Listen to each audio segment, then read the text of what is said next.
राम राम, जय हिंद साथियों। सभी साथियों को मेरा प्यार भरा नमस्कार। स्वागत करता हूं आप सभी का इस YouTube चैनल पर जिसका नाम टॉपर क्लासेस है। प्रिय साथियों, आज हम पढ़ने वाले हैं संत साहित्य की विशेषता।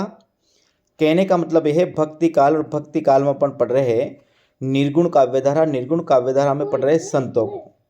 तो इस संत साहित्य की कौन कौन सी विशेषता है वो आज के वीडियो में यहाँ पर हम देखेंगे साथियों। इन विशेषता को बिल्कुल याद करिएगा, कई बार एग्जाम आ जाता है तो निम्न में से संत साहित्य की विशेषता है या फिर नहीं है, तो इन विशेषताओं को याद करना बहुत ज़रूरी है साथियों। शुरू करते हैं। आज ये क्लास अपनी क्लास नंबर 26 क्लास है साथियों। इसके पहले 25 क्लास है, 27वीं क्लास है, यानी कि 26 क्लासें खत्म हो चुकी है और अपना आदिकाल भी खत्म हो चुका है और भक्ति काल का ये संत साहित्य की लास्ट क्लास है साथियों। तो शुरू करते हैं। शुरू करने के पहले साथियों वीडियो को जरूर शेयर कर दिएगा। शेयर जितना भी हो सके उतना शेयर करें और लाइक कर कमेंट कर मुझे बताइएगा कि आपको ये क्लासें कैसे लग रही है साथियों। बात करते हैं। निर्गुण निराकार ईश्वर की उपासना पर बल दिया गया है किसमें? संत साहित्य में। ध्यान रखना, संत साहित्य में जो ईश्वर को माना गया है कैसा माना गया है? निर्गुण निराकार ईश्वर को माना गया है। नाम स्मरण पर बल दिया गया है या मूर्ति पूजा बाह्य आडंबरों का आदि का यहाँ पर विरोध किया गया है। केवल नाम स्मरण पर बल दिया गया है। मूर्ति पूजा का विरोध है। तीर्थाटन व बाह्य आडंबरों का विरोध है। तीर्थाटन का मतलब है तीर्थों के भ्रमण पर, तीर्थ जाने पर संत साहित्य में उसका विरोध किया गया है। और बाह्य आडंबर में चोला, तिलक, छापा ये आदि ये बाह्य आडंबर है, इनका भी यहाँ पर विरोध किया गया है। बहुदेव उपासना पर विरोध किया गया है, यानी कि यहाँ पर केवल एक ईश्वर का समर्थन है, यानी एक ही ईश्वर है ऐसा समर्थन किया गया है।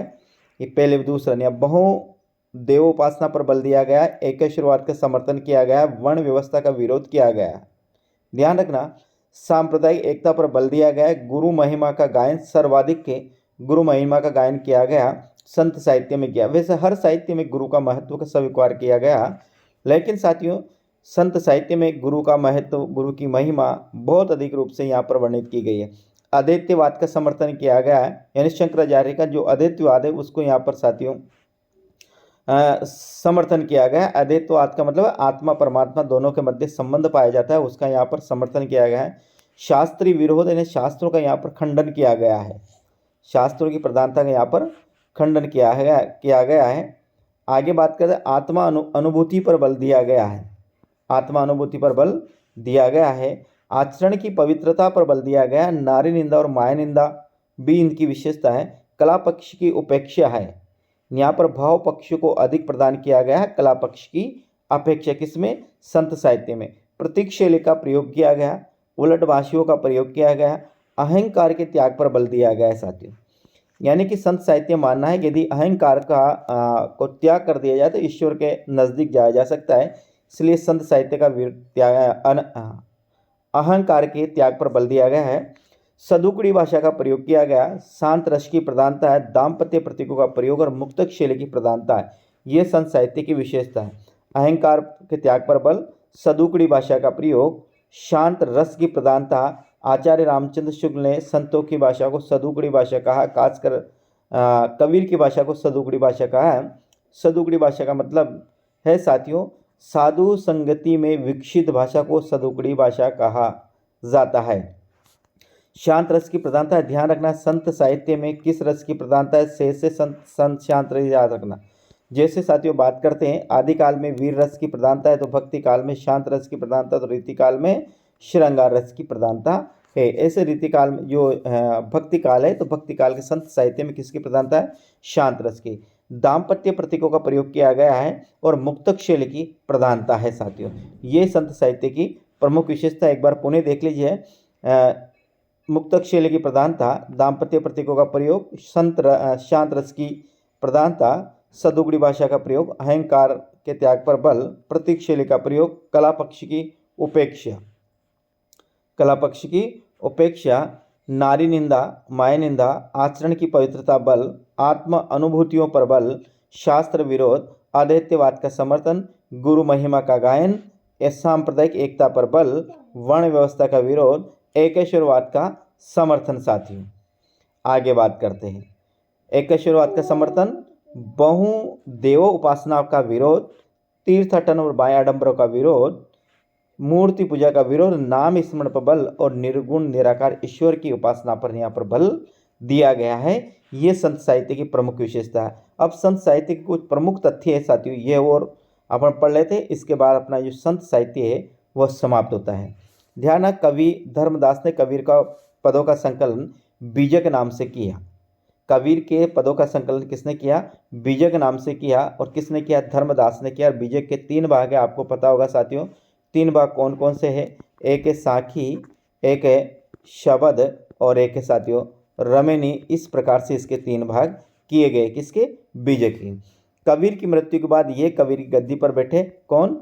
यह कबीर की गद्दी पर बैठे। कौन? धर्मदास।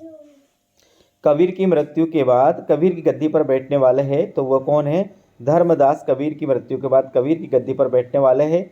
बाबरी पंथ की स्थापना बाबरी साहिबा अकबर के समकालीन थी। यानी बाबरी पंथ की स्थापना, ध्यान रखना साथियों, ये बाबर ने नहीं की, इस बात का ध्यान रखना। बाबरी पंथ की स्थापना बाबरी नाम की एक महिला थी साथियों, उसके द्वारा इसकी स्थापना की गई। गागरों निवासी संत पीपा खींची राजपूत थे और रामानंद के शिष्यों में से एक थे साथियों। कौन? जो है संत पीपा। और वर्तमान में संत पीपा है साथियों झालावाड़ जिला में जो गागरों का किला है साथियों, वहाँ के ये राजपूत थे, खींची राजपूत थे और बाद में रामानंद के शिष्य बन गए। संत सेन नाई तथा धन्ना जाति से झाड़ थे साथियों। ध्यान रखना, जो संत सेन है वो नाई अपनी जात, इनकी जो जाति थी, कास्ट थी, वो नाई थी। और संत धन्ना की जो कास्ट थी वो झाड़ थे साथियों। आगे, इस शाखा की रचनाएं साहित्यिक नहीं है, फूट कर दोहों और पदों के रूप में है, जिनकी भाषा और शैली अधिकतर अव्यवस्थित और उटपटांग है, ऐसा कहा आचार्य शुक्ल ने। इस शाखा की रचना है साहित्यिक रचना नहीं है, फूट कर दोहों और पदों के रूप में है, जिनकी भाषा व शैली अधिकतर अव्यवस्थित व उटपटांग है साथियों। आगे, इस पंथ का प्रभाव शिष्ट व शिक्षित जनता पर नहीं पड़ा, क्योंकि उसके लिए न तो इस पंथ से कोई नई बात थी और न कोई नया आकर्षण। इसलिए एक आचार्य रामचंद्र शुक्ल ने कहा, इस पंथ का प्रभाव शिष्ट व शिक्षित जनता पर नहीं पड़ा, क्योंकि उनके लिए, उसके लिए नहीं साथियों, उनके लिए न तो इस पंथ में कोई नई बात थी, न उनके कर लेना, क्योंकि इस पंथ में न तो कोई नई बात थी और न कोई नया आकर्षण था, इसलिए इसका प्रभाव शिक्षित जनता पर या शिष्ट समाज पर नहीं पड़ा। ये कहने का वक्तव्य है आचार्य रामचंद्र शुक्ल का। संस्कृत बुद्धि, संस्कृत हृदय, संस्कृत वाणी का वह विकास इस शाखा में नहीं पाया जाता है जो शिक्षित समाज को अपनी ओर आकर्षित कर सके। आचार्य रामचंद्र शुक्ल का ये कथन है।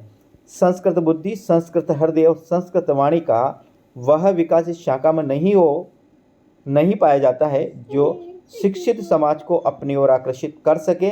ये प्रश्न भी किसका, ये वक्तव्य भी किसका है? आचार्य रामचंद्र शुक्ल का है। निर्गुण संत कवियों की परंपरा में थोड़े ही ऐसे हुए हैं जिनकी रचना साहित्य के अंतर्गत आ सकती है। निर्गुण संत कवियों की परंपरा में थोड़े ही ऐसे हुए हैं जिनकी रचना साहित्य के अंतर्गत आ सकती है। शिक्षितों का समावेश नहीं होने से इनकी वाणी अधिकतर सांप्रदायिकों के नाम की है। ऐसा भी किसने कहा? आचार्य रामचंद्र शुक्ल ने कहा। निर्गुण संत कवियों की परंपराओं में थोड़े ही ऐसे हुए हैं जिनकी रचना साहित्य के अंतर्गत आ सकती है। शिक्षितों का समावेश नहीं होने से इनकी वाणी अधिकतर सांप्रदायिकों के नाम की है। यह भी वक्तव्य, यह भी कथन किसका है? यह भी आचार्य रामचंद्र शुक्ल का कथन है साथियों। इस प्रकार से आज अपना है वो भक्ति काल का जो निर्गुण काव्यधारा है, निर्गुण काव्यधारा में पुनः 2 संत काव्यधारा और एक प्रेम आश्रित काव्यधारा। तो संत काव्यधारा की ये आज लास्ट क्लास थी साथियों। कल अपने चलेगा प्रेम काव्यधारा। बिल्कुल तैयार रहिएगा। प्रेम काव्यधारा बहुत बेहतरीन रूप से पढ़ेंगे ताकि हर प्रकार से साथियों आपका कोई भी प्रश्न छूट नहीं पाए। ठीक है प्रिय विद्यार्थियों, कल मिलते हैं अगली क्लास में। राम राम, जय हिंद साथियों।